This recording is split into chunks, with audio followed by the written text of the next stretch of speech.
بكم في المنتدى السعودي للإعلام وجلسة جديدة إن شاء الله تكون تليق بحضوركم الكريم. I would like to introduce my lovely honorable guests. I will start with Lewis Hernandez Jr.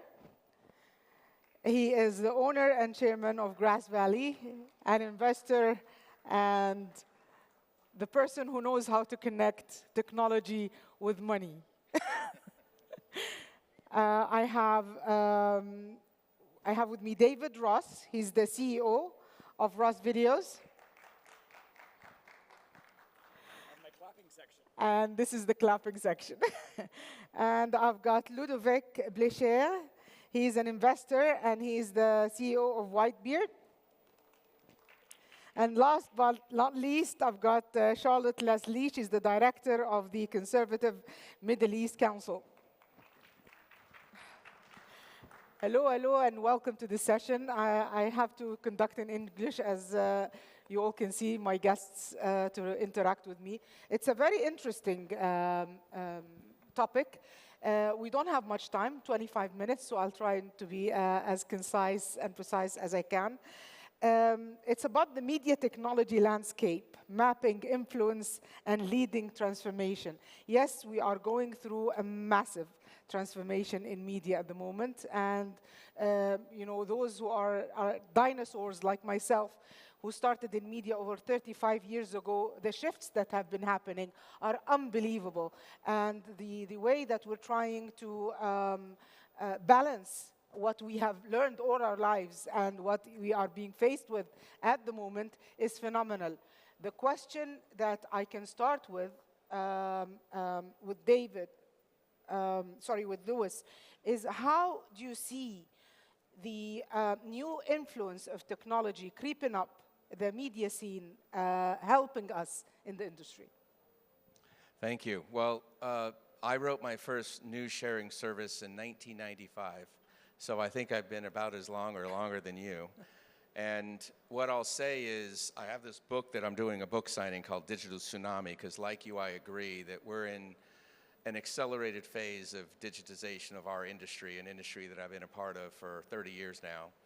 And the influencers now are just the latest wave, along with AI, cloud technology, content distribution, of the acceleration of an industry that is part of our human and social fabric. It's part of how we connect through stories, as you know, given what you do, and it's as powerful or more powerful than ever. What technology has done is enabled us to get more people and allow more people to tell their story. And that's what the influencers are doing. More people who, as part of our social fabric, our natural storytellers, are now able to connect. And our job as an industry is reallocate the production process to the distribution and engaging with our audiences. The economics of that process is very disruptive, and as an investor, it's something we spend a lot of time with. The R&D has been taking a lot of our time, and we never know what the result would be.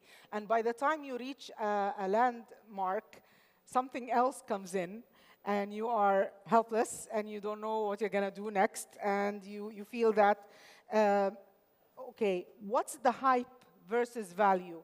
Where is the AI generating real economic value today? What's the content supply chain is about? How can you describe this for me, Ross? Yes. Okay. It's interesting. There's a whole span of what AI can really do. So it's just saying AI is one thing is maybe a little bit limiting. Some things about AI are very well known, such as making eliminating the need for a cameraman to track a target. You can now do that automatically. That does reduce jobs. It saves money for a broadcaster and so forth. You have other things like subtitles and closed captioning. That is it's now basically better than human beings, faster than human beings, and can do simultaneously translation at the same time, saves jobs and money.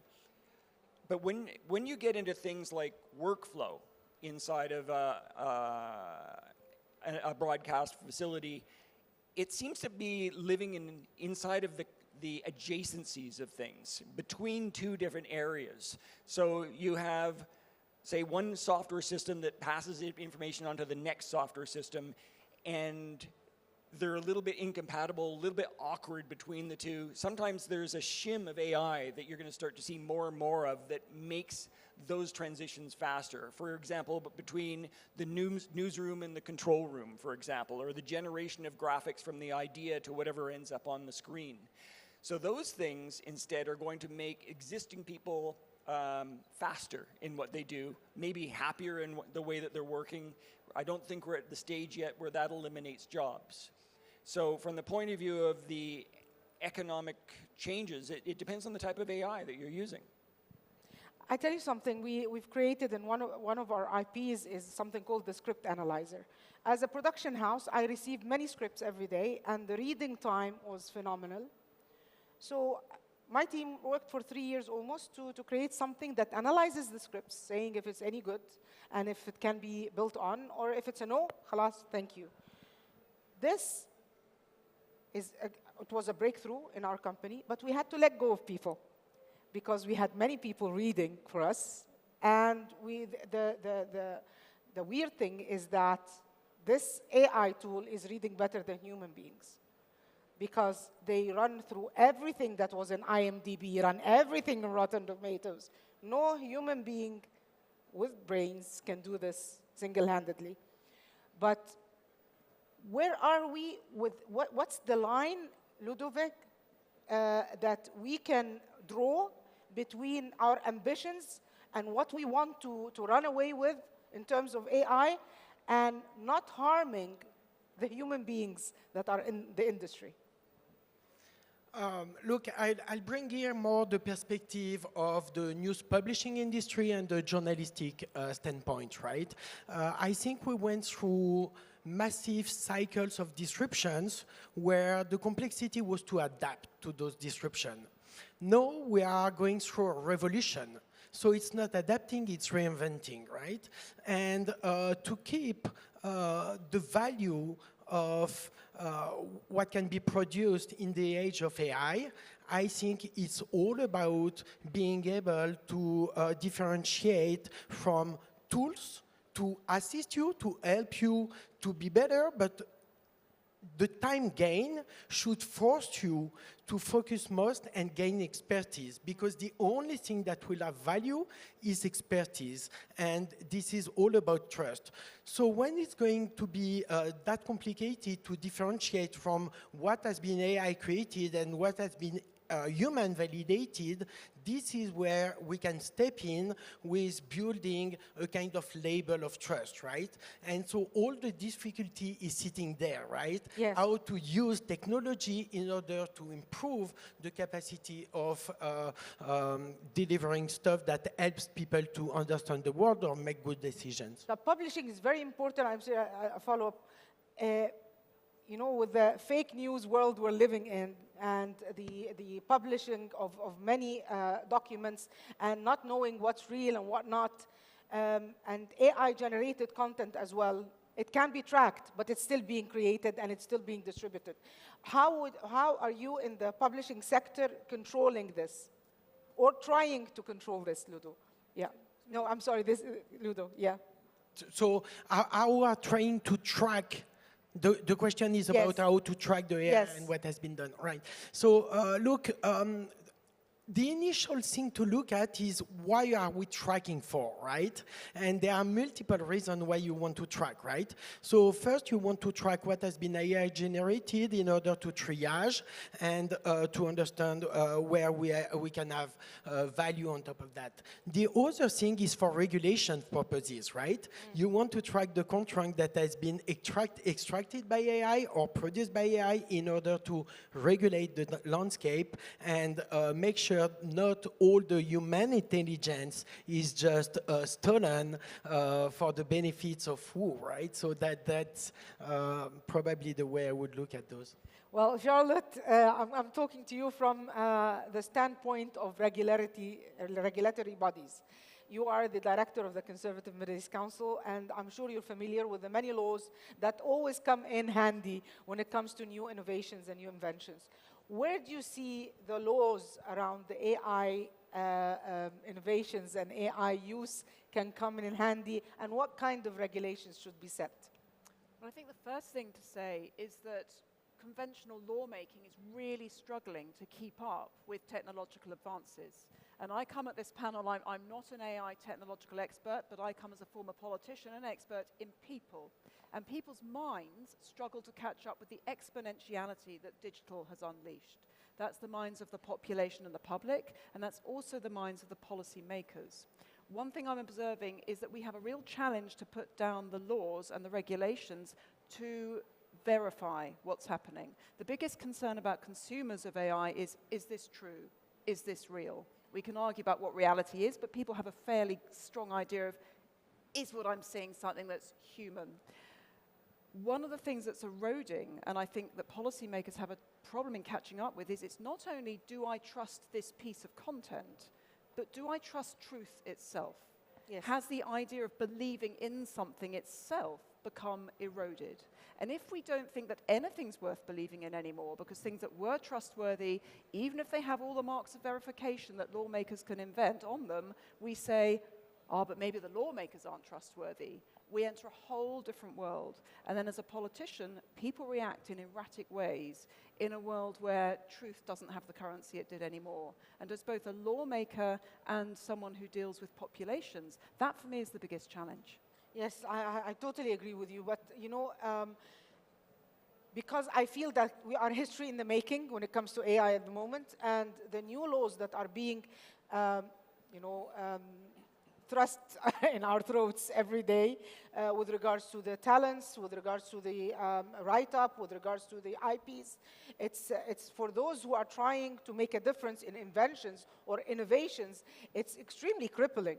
And in the meantime, some of us are a bit cheeky. So we are using the lack of laws and the lack of structure to run with it and see what happens next.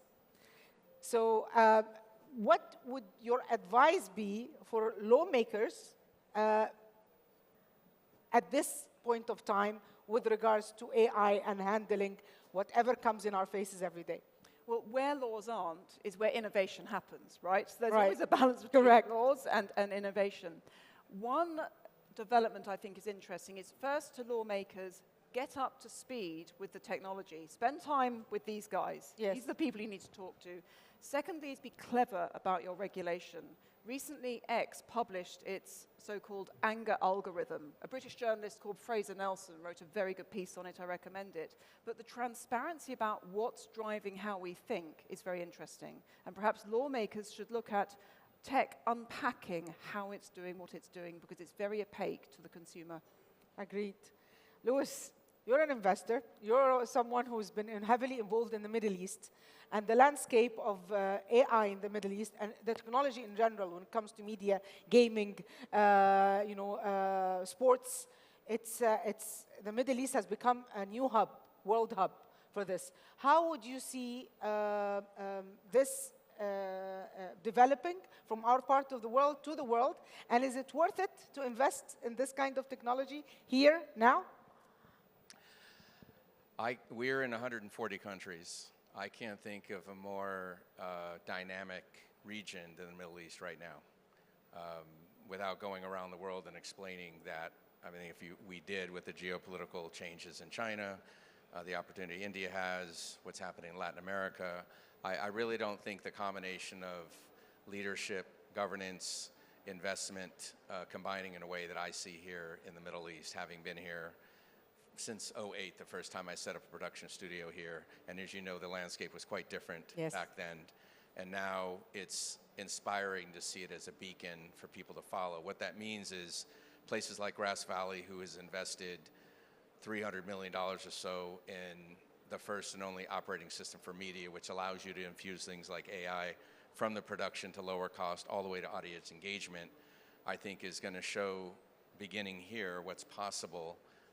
Which they already do quite a bit of work here for all the major media companies, for SBL, for all the sports here as well. So it's a great time to be here, I think. You know, we're very proud of our partnership with the minister, with SBA, both in banking and e-commerce and cyber and in media. And I think it's a fantastic time to be here.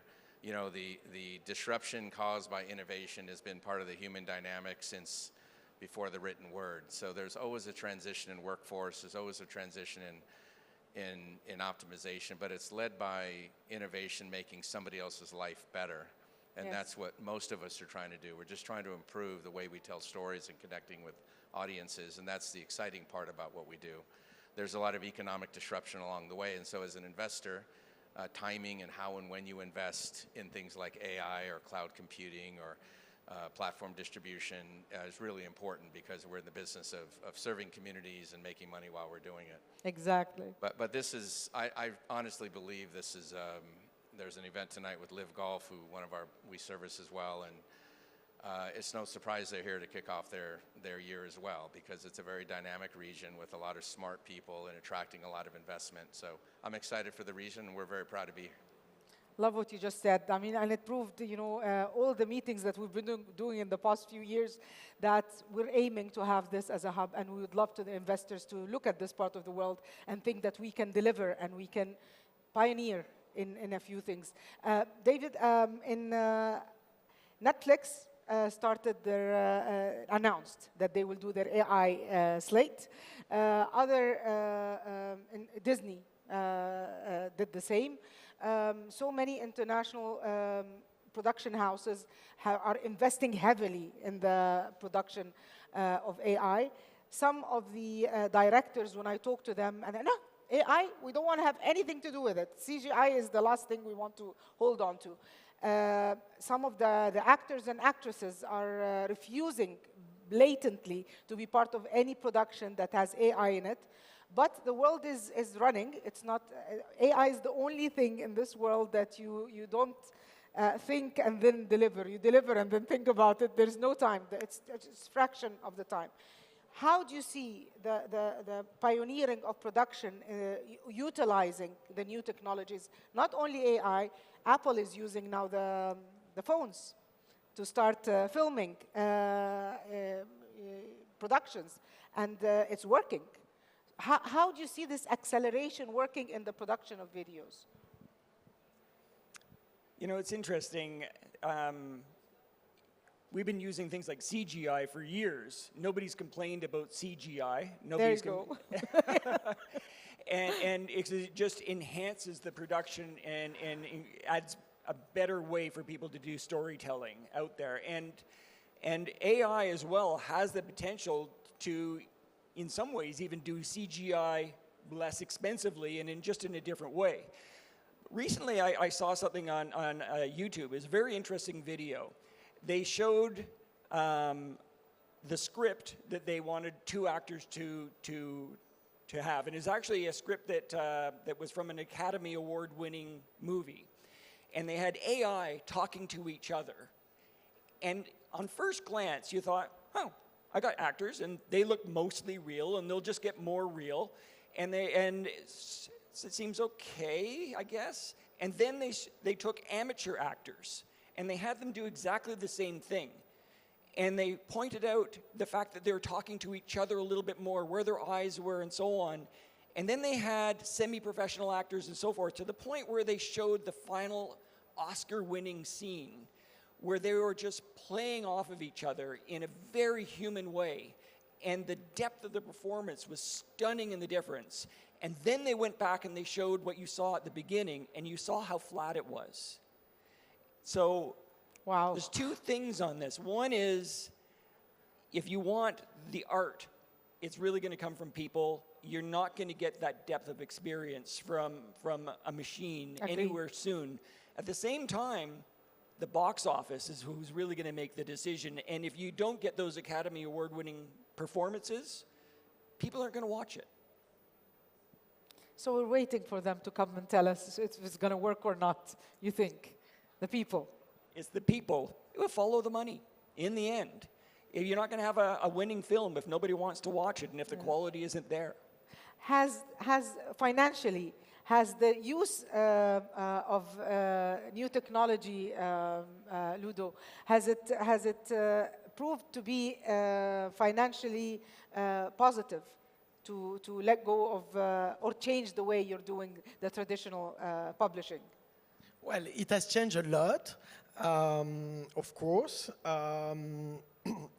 But now the change is going to be even more complicated to handle, right? Because the way it has changed is basically, it was mainly in the publishing world, I oversimplify, but half advertising and half, let's say, the reader's revenue, right? And we are really moving into a world of reader revenue model for information that is bringing value, and also a world of experience, right? So B2B models are working because they bring additional value, for sure. Diversification of revenue stream for publishers is absolutely fundamental now. You don't want just to read something and to receive it. You want to live an experience. You want to understand what is happening behind the scene. You want to create some connections. You want to support a brand because it's doing a job that is helping you on your daily life or serving the society because they deliver the right story, they make the right investigation and stuff. So only the thing, again, it goes to expertise and trust. If you can provide that, you generate value and directly from readers. When you do that from readers as opposed to advertising, it forces you to create a connection and to engage a dialogue, right? And that completely changed the economics of the entire industry, in my opinion. Charlotte, the news that is coming to us every day, I mean, what Elon Musk is doing is phenomenal. No one can question that. Now he dumped the cars. Now we're getting into the human robots. Everyone now on X is asking Grok, is this real or not? Because they don't trust the information they deliver. But phenomenally, they trust Grok to tell them if it's real or not. And now there is the Grokipedia as opposed to the Wikipedia, because the Wikipedia has many faulty information being put and being manipulated by so many people just to put some kind of information to lobby for this or lobby for that, whitewash this, whitewash that. It's going crazy. Now, how would we put a framework of some sort to say to the normal everyday people, Grok is okay. You can understand what Grok is saying. He's a good guy. Or if you go to ChatGPT or DeepSeek or Perplexity or Claude or whatever, where are we telling the people to head to these days? Well, you've just outlined the challenges of a self-referential system. Where do you turn to say this is okay? Because people say, well, is the person telling me it's okay themselves okay? I think that's the big challenge we're going to have to answer. One thing I do think is that we have not yet, and I think it's still quite some way to go, found a way to really replicate human experience, the interaction between a human being. I spoke to a journalist here who'd just come back from Sudan. He told me firsthand about the atrocities he was seeing there, and I knew this was real because he'd experienced it. Now, AI, no amount of AI is going to go out and witness and experience that and give the news back. I think perhaps as we wrestle with self-referencing and we become ever more dislocated in our facts, we're going to return to human experience, human news gathering and human media more, and AI will come a tool for human beings, not the other way around. Would you like to comment on that? Me? Well, we have a company called Digital Joy that uses AI for content validation. And to her point, our institutions globally are what's under attack because we can rate the source and allow transparency to the source. But this dynamic between the data-driven source and the human-driven source in the minds of most humans are neither adds an advantage because humans are as biased. And so when you see that the source is coming from CDC and you don't believe CDC, as an example, then our institutions of fairness and transparency are being eroded around the world. And that's the biggest transition we're going through that's much bigger than the technology element. And the rights management around the actors that you spoke about, having been involved with Avid, as you know, is mostly about their rights individually, not the art. And that's where the difference between what Dave was talking about. I was at CES this year. There's 6 flying electric cars in production now. There's this digital human skin that I failed the test of determining if it's a human or not because they react to me. And if you've seen these resin composite faces, it's really, really difficult Yes. to tell. Yes. And so now this is at CES, which means it's going to come to market in 5 to 10 years maybe. But I can tell you this is back to my original comments, is all technology is designed to make our lives better, and humans decide with the human adoption curve whether or not our lives are better or worse. The highest amount of media consumption is in gaming, and that's an imagined world. People spend an average of 2.5 hours. That means some people are 8 hours. So the interesting thing about back to media overall, we're storytellers by nature. Yes. We're connected through stories. We feel more fulfilled when we share ideas through media. And where it goes is going to be fused with technology and the human ideas. And that's why, you know, reacting to the comments about the human versus the data, I'm not sure where that's going to end up. All I know is media consumption will grow. And that's why companies like Grass Valley and John Wilson I see out here in the audience is trying to lead the way in however audiences want to consume and engage. Wow. I'm telling you, my parents, God bless their souls, my parents, every day there is one video or another that we have to discuss if it's real or not real. And the look on their faces, bless them, when they say, look, and I tell them it's AI. It's you know, I cannot describe. And these are people that grew up with all the different forms of media and technology.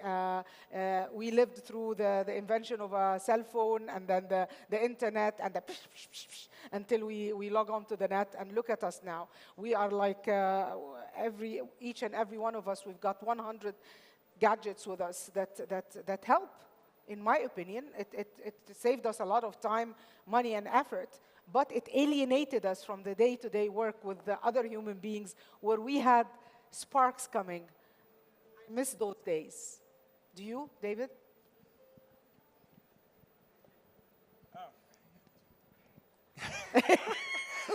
You caught me drifting. Ask me the end of that question again. Do you miss the good old days when you had sparks coming out of discussions between you and other human beings without interference of any type of technology? Oh, yeah, absolutely. Because it's real and it's a connection between two different people as opposed to a source on the internet where you don't know where it's coming from. I wanted to actually make a comment about something that is sort of a thread through a number of the things that we're talking about here, especially being in the Saudi Media Forum. It's the idea of the chain of custody of information, I think, is a really important aspect to whether AI wins or doesn't win, especially if it's coming from a source where it may not be in the interest of your country.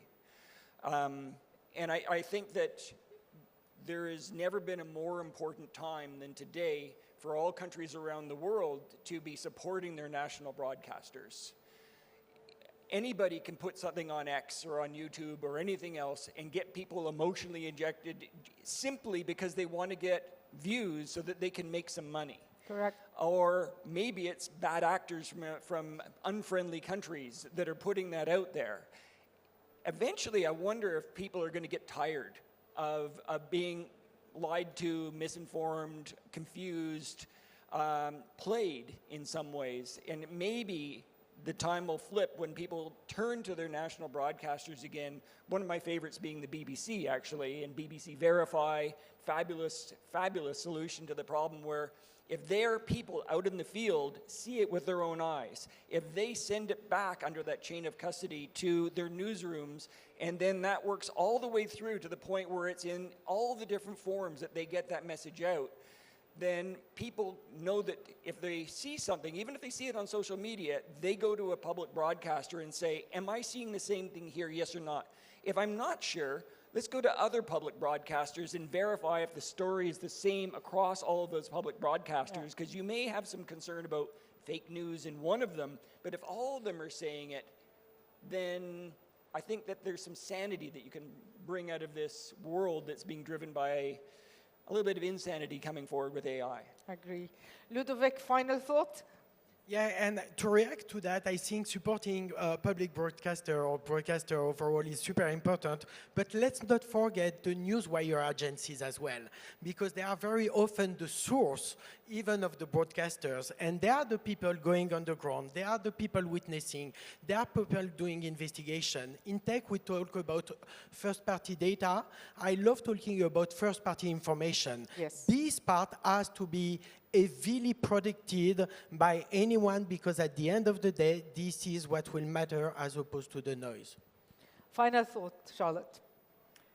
I'd like to think you won't be able to replace people. And let's also not forget, we're not coming from nowhere. We talk about national broadcasters and the BBC, which does have a history, educate, inform, entertain, and a heritage.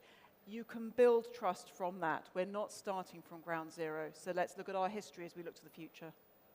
Perfect, thank you. Final thought. Well, like I said, it's a fantastic industry to be a part of. This is a great region to be in now. This dynamic about human versus technology, things like public broadcasters debate would be whether or not that's capital well spent and the bias of influence from the government itself. Coming from America, you can imagine where that could easily lead, where our public broadcaster, which has been defunded largely, but the opposite could happen. It could be more strongly funded around policies driven by our government. So I think that's a concern about the source, and that's why it comes down to it's just humans and your ideas on how to validate your belief system. The core of this industry is about just humans wanting to connect with each other on common ideas. Sometimes you agree with those ideas and sometimes you don't. The point is that we now allow more people to tell their stories, which makes all of our lives richer. And that's the fun part of this industry. And technology is for sure going to be an increasingly important tool to connect all of us and to tell stories. And that's why companies like Grass Valley and Digital Joy here are very important to me, because I've invested my own money to try and reshape this industry. Couldn't agree more. And final thing is that we are storytellers, as you said. It's fun. It's a fun business. And we can change the world positively if we use the right tools, right place, right mindset, and right investors. Thank you so much, Charlotte. Thank you, Ludvik. Thank you, David. Thank you so much, Lewis, for coming here. And good luck with your book. Thank you. شكرا لكم جميعا على الحضور وإن شاء الله I hope it was not as boring as it seemed. We enjoyed every minute of it. God bless you. Enjoy the rest of the sessions today. Thank you so much.